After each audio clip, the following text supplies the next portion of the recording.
Hello and welcome to another episode of FinTech Focus TV, powered by Harrington Starr, global leaders in financial technology recruitment. Head over to harringtonstar.com where you'll be able to see some of the greatest jobs in financial technology recruitment across the world. You'll also be able to find a host of insight to help you grow your brand, your team, your network and your career. You can see the latest financial technology salary survey. You'll be able to download the issue of the Financial Technologist, focusing on the appetite for disruption. And our latest Top 1% Workplace Awards will be out at the end of this year. If you work for a company that's a great place to work in financial technology, we want to hear from you. Enjoy the show, and I'll see you soon.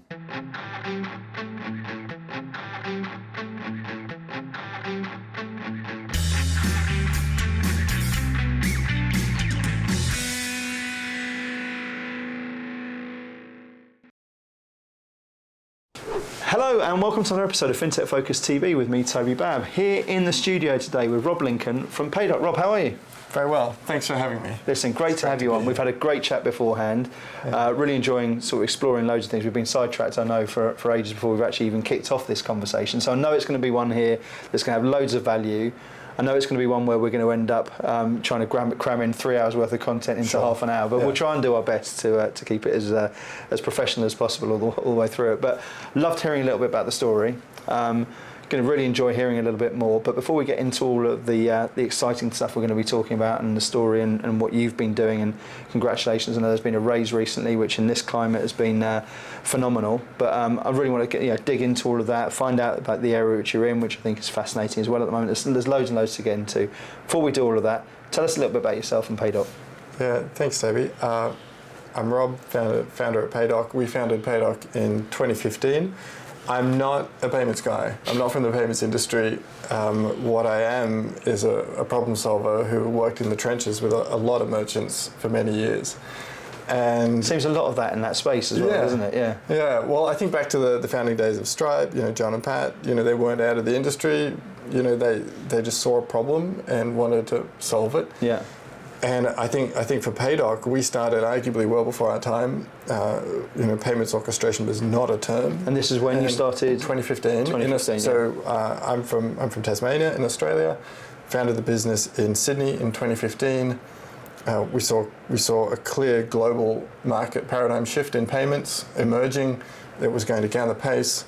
I'd done consulting in the not-for-profit space across the US, Europe, and elsewhere, and we just found these common denominators, and we kept getting asked the same question everywhere we went. We did work in the retail space, and people are saying, look, I love my payment strategy, but, and they'd say, but I also want to work with, I'm loving working with this payment gateway, but I also want to work with this wallet. I'm loving working with this, but I need to do that. And these buts became more and more frequent, and we scoured the internet looking for tools that would solve the problem, and naively felt, how hard can it be? How hard can building a payments company be? And I now know, and we're not even there yet. So but you'd have done it again, I'm sure. Muscled up, I guess. We all have. And we started in 2015. I think we tried for about 3 years to raise some institutional capital. Couldn't get the time of day. So it's all friends and family at the start? It was friends, family, fools. I think I lost a lot of sleep over that. And gradually the data points in the industry became more evident to all. We were able to get early traction. More merchants started Googling, saying, how do I solve this particular type of problem? And the problem that merchants are looking to solve is, how do I connect to everything out there without having to do it myself? Yeah. I don't want to take the risk of all the spaghetti code and these engineers, and I've got PayPal and I've got Stripe and I've got wallets and I've got account to account, and now I've got all these fraud tools out there, and what about 3DS, and how do I handle PCI, and what about over the counter, and all these questions started ballooning, and there was no clear answer for that. Yeah. And payments orchestration came in as the technical solve for a very big technical problem that was draining millions out the back for millions of cost out the back of large merchants, large not-for-profits, large institutions. But what's really exciting about where the market shifted to now is that orchestration has become normalized as a strategy to solve these problems. And it's not just Paydock, there's a lot of others doing it now. And I think there's a lot of demand, and I think there's a lot of players starting to enter the market to soak up that demand, all with their own niches. Yeah. And so we feel fortunate to have survived in those early days, and exceptionally fortunate to have closed an exciting round with a London-based investor. And from here, we're really looking at how do we just keep on the gas and capitalize on the urgency of the need that's in the market at the moment. So when you say you sort of started ahead of time almost, in 2015, 2018, you said beforehand that is where you decided to leave Australia and come over here. Yeah. What was the motivator for that to happen? Great question. A large part of the fulcrum of the decision was the capital market differential between London and Australia. At the time, the Australian market, a lot of investment was oriented around property, commodities, a lot of other things. The tech VC space was highly conservative. And on one hand, that does produce a solid cohort of really strong founders, or it can. On the other hand, because you get really strong returns in these other sectors, there's not so much emphasis or incentive around tech. London, is a place that knows and understands fintech, knows and understands the capital markets, and was a natural hunting ground for our product as well as strong product market fit. So it was a very natural progression, and we were very fortunate at the time to find a fintech partner based out of Level 39 that we were doing some work with at the time, and that just sort of one thing led to another, as it often does. And we were able to demonstrate to the capital markets here that this was a real business, had huge scalability potential, and have the right conversations at the right time. But going from expectations of closing around in the tech summer, 2021, 22 particularly, to being left at the altar 3 times, to finally closing a deal in 23 was one of the hardest things, if not the hardest thing that we've. Well, this is something which I've got to dig into, because I've been speaking to. In fact, this is a big pet subject of mine. I'm fascinated about it. It is a. You're not alone in the people I've spoken to. Found it an incredibly stressful sort of process to get through, and at the same time massively rewarding when it comes through, right? But coming back to what you're saying about being left at the altar and raising at that sort of time, 21, 22 was a time there where money was being thrown at companies left, right, and centre. So for you to almost flip the narrative and have found it difficult then, and then sort of sit here now and be one of the companies there who is invested into, when so many companies that I know have struggled and had to go back and failed in raising at that sort of stage in Series A's and B's and C's. I'm really interested to know what you got right now, and whether it was timing, whether it was you talked there about being ahead of the game, whether it was serendipity of the markets moving into the right sort of stage, whether the product then became more relevant because of where it is, or whether you just got better at being able to deliver that pitch at that sort of stage. I'm really keen to dig into that story because I think it's really interesting. Well, I don't think there's no such thing as silver bullets. There's lots of lead bullets. And I think it's the compounding nature of all of those things. Our increase in traction, the increasing proof points in the market, the increasing demand in the market, the maturity of the team and our platform, all those things coming together. And to be honest, my maturing and the maturing of the rest of the senior leadership team in terms of how we describe what we do, who we're selling it to, that continual refinement that goes on. But if you'd been a fly on the wall, after those false starts, we were asking ourselves the same question: What's wrong with us? We were seeing some of our competitors raise, just huge sums of money, that we felt we could only dream of, and we didn't understand, why with the track record and the team that we had, we were struggling. So we'll never know the answer to those ones. Could you guess at the answer to those ones now? If you look back at it and think, right, knowing what I know now, if I gone back in to pitch for that in, let's say 21, 22, what would you have tailored that would make it different, do you think? Or is it just the fact it was, there's nothing you could have done at that time? I think, philosophically, I'd say that time is an incredible judge of things. And sometimes you need time for true value to come through and to separate hype from fact. And I think capital raising is an emotional and relational exercise as much as it's anything else. So from our perspective, maybe I didn't bring to the table personally the same sort of pedigree or, previous logos myself as a founder, but those kind of things don't matter once you start getting traction and once you prove you can do it. Everybody's a first-time founder once. I'm not a first-time, but in terms of the amount that we're raising and what's required to build, world-class 10-year plus, vision, it's a substantial undertaking, and I think some of the things around pedigree, some of the things around traction. I think there's a lot of things, but I think when the market was running hot, you're probably more leaning towards those emotional indicators rather than such things as unit economics, product market fit, certain specific proof points that only those who've been doing this for a while would know. So the reason that we've been able to close multi-million-dollar major deals is because of the horsepower and the firepower that we have under the hood. But maybe our pitch deck wasn't quite as shiny as the next person's, and maybe those false starts helped us refine it or just made us a little bit stronger. And I think the secret to success, if there is one, is tenacity. It's just relentless tenacity in the face of adversity. Nothing else is going to get it done in the long run. The other stuff might get you a shot in the arm with some capital, but where's that going to go in 5 years? Where's it going to take you? And I think, I wish we'd raised sometimes, but I think I've seen others who've raised in that period and now sort of trying to grow into their valuations or have overspent capital. So we've had to be really capital efficient all the way through. And I think it also, you always end up with an investor who's kind of like you, I think. So, I think we're very fortunate with the team at Silver Stripe, and as investors, they invest in the long term in financial infrastructure. They understand what we're doing, so it's not a hype investment. It's not a 3-year VCT type quick exit. We're looking at building an incredible business. So this is just the beginning for us, but I'll never know the true reason why we did. Do you know what? I think there's a lot to take out of what you just said there, but I think the predominant part there is you're right that raising at that sort of time, I think, created a different set of expectations from investor and company. So it felt like everything was going to go on forever. It was like the swinging 60s, wasn't it, of the financial technology space. And as we were saying beforehand, there were so many people who were raising significant amounts of money at that sort of stage, who went off and spent it like kids in a sweet shop and overstaffed their businesses, who found it really, really difficult at this sort of time to continue that, and they got the pressure of the runway diminishing and all those sort of things around it.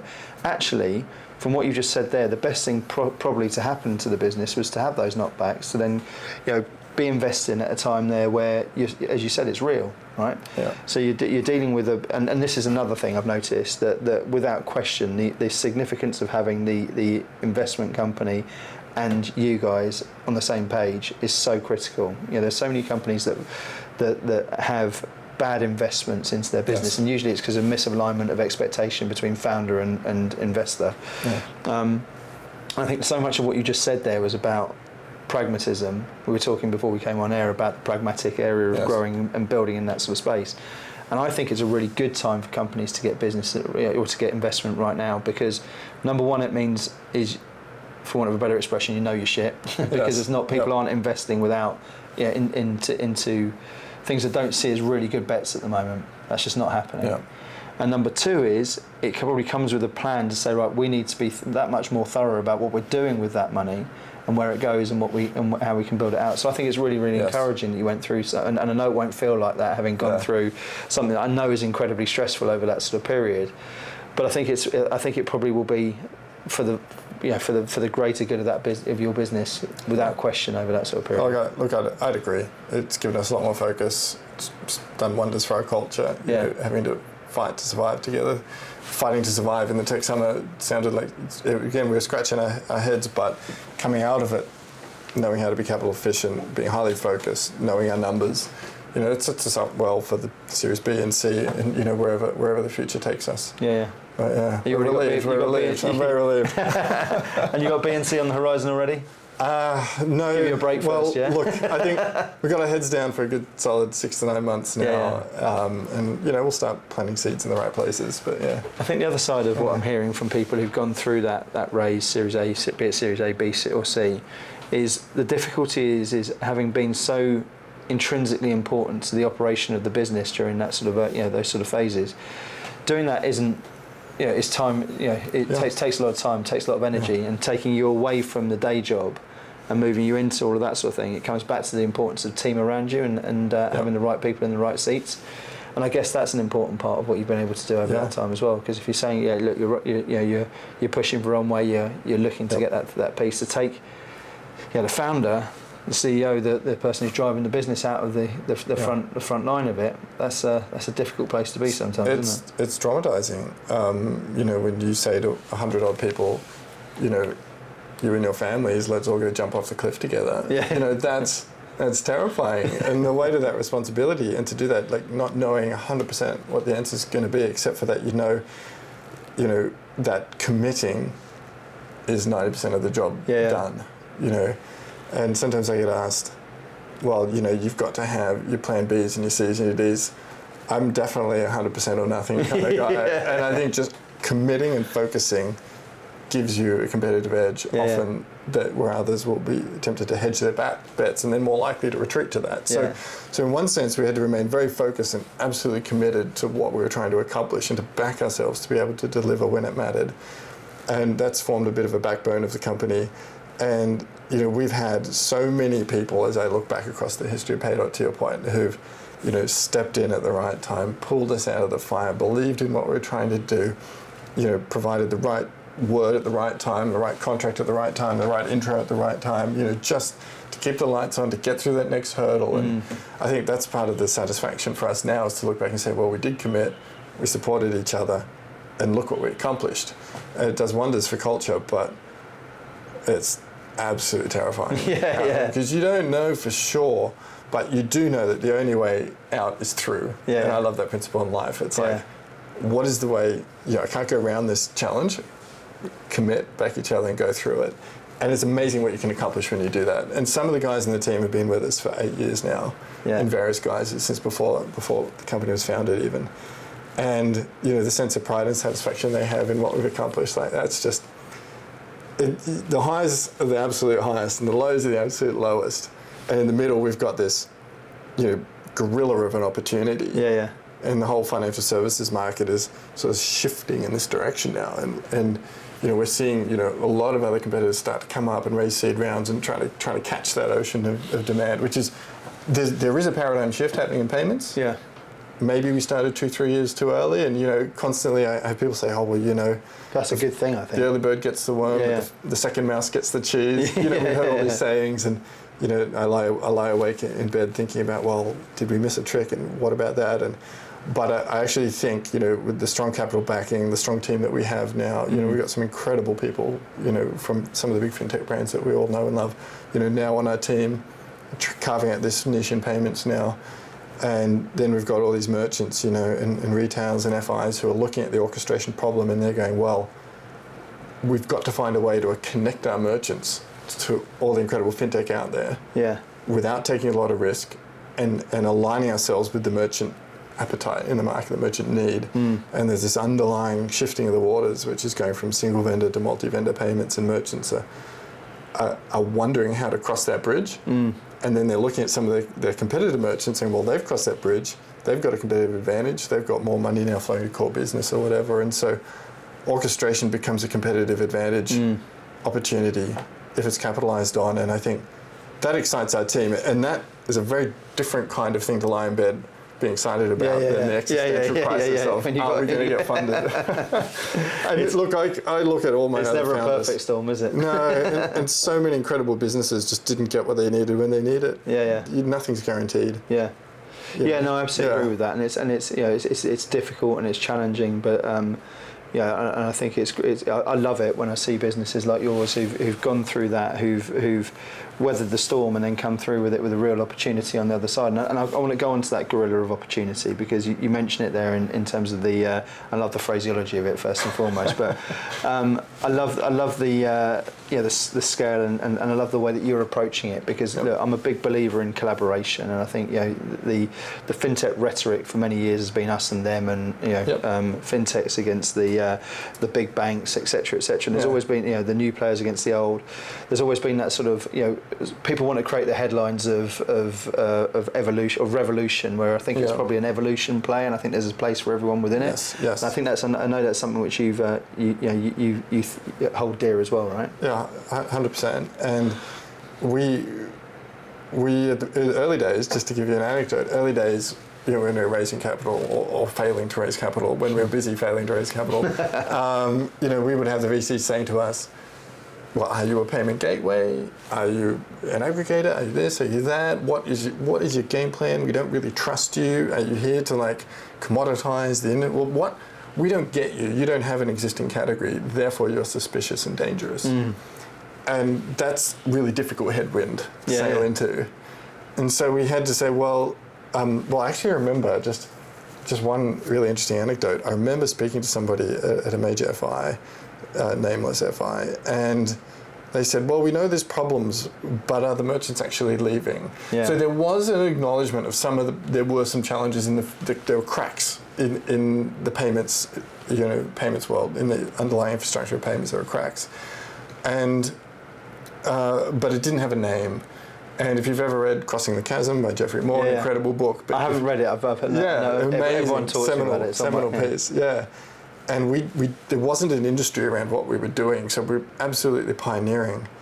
And so when we came onto the industry, people were like, well, what? And there was into that prevailing narrative, which was, what's us and them? And I'm like, well, actually, it's in Paydock's case, more is more. We said we've got merchants who want to use great fintech, who are spending millions of dollars internally, trying to wire the wires, bang their heads against the wall, leaving API keys out in the open, security risks everywhere.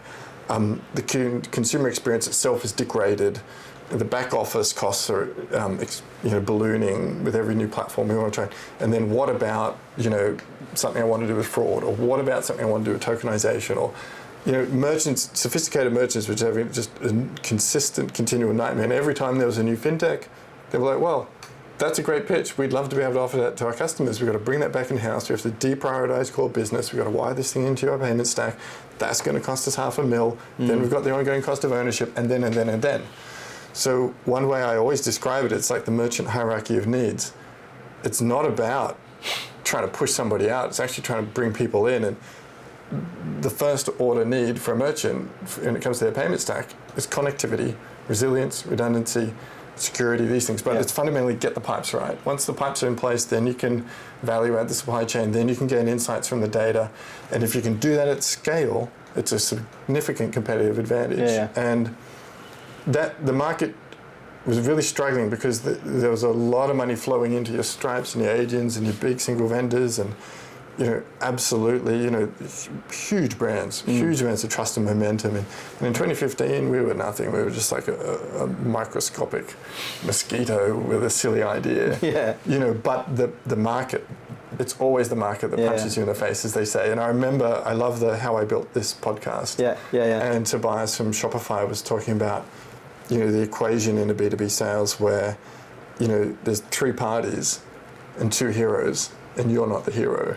Paydock is not the hero. We're here to get out of the way. We're here to help merchants connect to the things and succeed in their payment strategies. They're already spending that money. It's already going into the hole. We're just helping them do that more efficiently.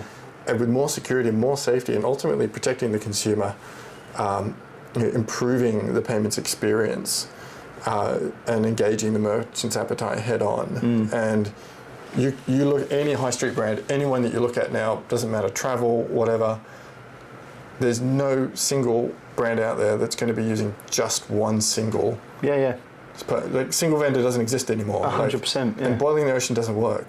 So the only option you have left is efficient connectivity. And that's what Paydock does in a box. And that proposition is sort of lighting up all around the world now, which is great. And there's different verticals, different things. We don't do black hat, we don't do grey. We're just pure white hat. That's only a portion of the payments industry as a whole. There's many other verticals that we don't touch that also have a demand for a similar kind of thing. So what we're finding is the orchestrators are really finding their niches as well, and starting to scale in them. You mentioned there that there's a lot of sudden growth in this sort of space, and you mentioned again sort of first mover advantage, and then also other people sort of seeing the mistakes and capitalising on that and not having to pay for it. So there's very rarely the perfect position. Everyone can create their own narrative in retrospect, can't they, about what, where, and how. So, but with a number of people looking at this and it being a solution now that has become in 2015 you're there and you're solving a problem which people are thinking, do we have the problem, etc., etc. Right. Didn't necessarily feel like it. one sock on and half dressed. Right now it's there, and everyone recognises it, and sees the opportunity, and sees the efficiency, and is craving out for all of the things you've just mentioned. People are looking for that user experience. They're looking for efficiency. They're looking for optimization. They're looking for productivity gains. All of those sort of things make where you're at an obvious no-brainer for people. Other than there's other people doing it as well and more choice now and all that sort of thing. So I'm really interested when people sort of sit there in competitive spaces, and I'm probably in one of the most, I hate the word saturated, but our industry is there's 40,000 people in the UK, which is twice the amount of recruitment companies than there are in the whole of the US. So we've got competition in that space. And I kind of, it means you have to really think about why you. So we know what the problem is. We know what the solution is, and we see you coming into it now, and you've been backed significantly because people believe it's you, and you've got a customer base there. You've been sort of talking about some big names, which I don't know if we can talk about or not, that are buying into what you're doing. So I'm interested to know why you and how and why it's doing so well. Yeah, thank you. I think when it comes to a customer base, it's out in the public record. Our partnership with the Commonwealth Bank of Australia, in our originating market, and also with the largest retail group in the country, Coles Financial Services, and their brands, which is just so humbling to be given that trust early on. And it's cool, isn't it? Yeah, be able to demonstrate the value of the solution, but also the direction to travel. Yeah. And I think when it comes to the purchasing decision, where we sell, at the larger end of town and through to FIs, you're looking at a few things. You're looking at track record. You're looking at strength of the team. Who's on the team? Are they the right people? You're looking at the track record. Are they reliable? You're also looking at the balance sheet. Are they going to be around tomorrow? So you need the previous proof points, and then I think you also need a degree of verticalization, as you say. You need to identify your USP, your niche, and you need to go hard on that. I think one of the challenges for orchestration is it solves so many problems. Which problem are you talking about when you're selling it? And we have found that as we begin to have those aha moments, people, that solves that problem for me. Okay, that solves that. And how do you keep the conversation focused on what matters the most through that sales cycle? There's been a lesson that we've had to learn, because we to use that phrase again, we often are like kids in a candy store saying, we can do this for you, we can do that, we can solve all these problems. And actually, how about we just focus on the main things? So for us, with the competitors out there, we think that's great because it legitimizes the sector. We've needed that. It also forces us to make sure we're moving fast enough. Yeah. It's great to have some running partners and a bit of an industry. And I think also when we look back at our early start, to go, well, thank goodness we had that early start, because it's given us the track record, it's given us the ability to build a great team. We're now in a position with a really healthy investor and a strong balance sheet. Yeah. There's few things impeding, the sale, because the final part of any deal is risk. Yeah. And I think that's where we're strongest. Actually. Yeah. Yeah, it's so important, isn't it? And I think when you look at it, and particularly when you talk there about the word that everyone's using at the moment is interoperability, and that collaborative world. You're right that the when I first got into the industry, it was big tech and big enterprise systems and legacy systems there that were very difficult to put anything else into to tailor it. So you might have internal development teams that are pimping effectively bits of software that other people can't necessarily go into it. But now those sort of in the most positive way, Frankenstein's monster solutions to problems is the best possible way, and the way that you can have an ability as a team and a business to make it easy for you to remove the friction from the process, to have a hyper-personalised, I say this all the time, every device at the moment has got us as consumers super high expectations of how easy every single interaction should be in our day job as much as in our home life. Yes. So if I want to do something and I want to order a takeaway, it should be three touches of a button and I'm there. Same way if I'm looking to log on and make a transaction, you want to make it as easy as possible in every aspect of what you're doing. And I think everything you've spoken about to me just ticks a whole load of boxes in terms of the how, the what, the why, and the where of why companies are getting invested into. From speaking to both sides, I love speaking to companies who've reached that and seen their side of the tape.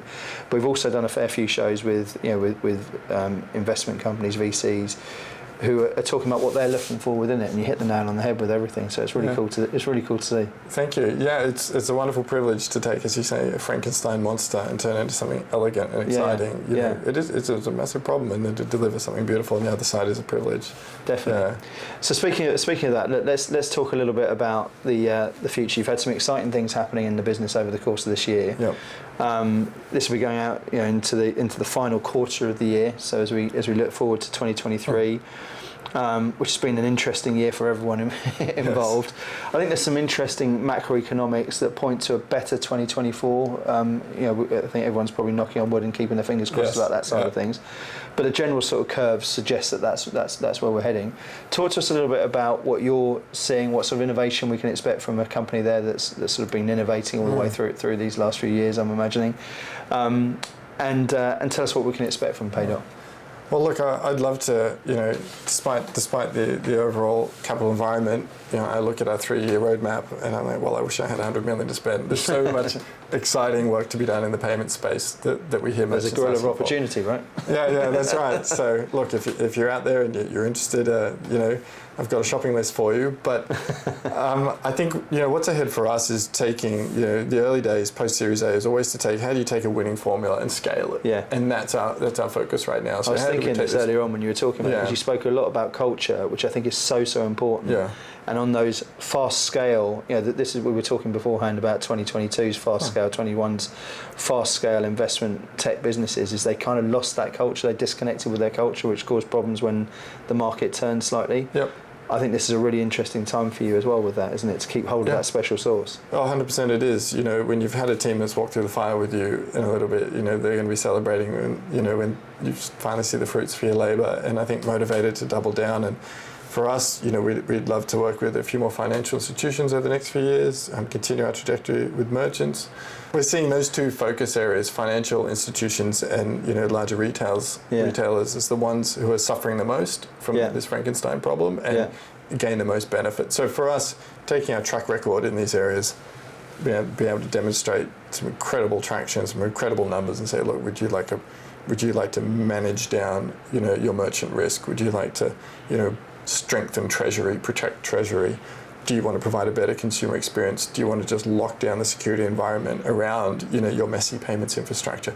These things are top of mind for a lot of businesses right now. So payments if you look at the stock market, payments, you may look and go, well, that was a bit 2022, but none of the underlying issues have been resolved, and there's still big money being poured into solving these problems. And I think while the newspaper's looking one way, we're actually seeing a lot of activity in the market over here, which is deeply encouraging for us. Well, that's the other side of it. I think there's an awful lot of dry powder, as always in these scenarios. There's a lot of dry powder, and there are people there itching to invest in. And I don't think it's been about, and this is the most encouraging thing, I don't think it's been about people who are just sat there thinking, right, this is a good time that we can screw the founder over and get the best possible margin on it. I think it's realistic margins, which is quite exciting about it. Yep. And I think there's people there who are investing in real, proper businesses at the right times.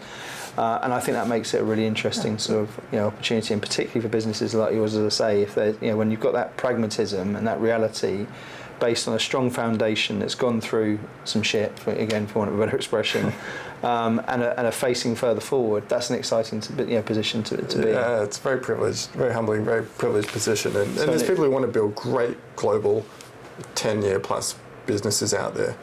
There's plenty of people who want to do that. Yeah.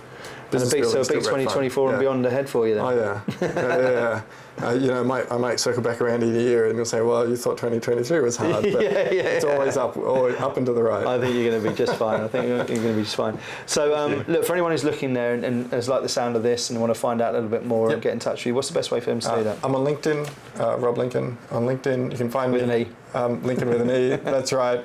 Very easy to find, just Google me. Happy to answer anything, just message me there. But I'm on WhatsApp, I'm on whatever, so... We'll tag you in on this, and I'm sure everyone's going to... It's been a really interesting episode, I knew it would be, and I think I've got even more than I thought I would do out of it, so I thoroughly enjoyed it, and thanks for coming on the show today. Yeah, thanks Toby. Really good to meet. It's been fun. Yeah. And thank you all for watching. We will see you soon on another episode of FinTech Focus TV. Thanks a lot.